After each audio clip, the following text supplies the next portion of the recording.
துளசி கஷாயம் செய்ய தேவையான பொருட்கள்.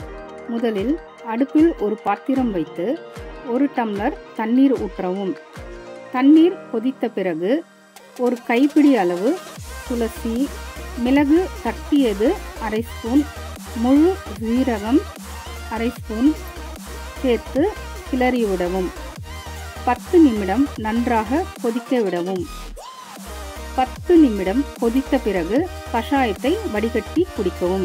இந்த கஷாயம் சளி, இருமலை போக்கும். குழந்தைகளுக்கு தேன் கலந்து கொடுக்கவும்.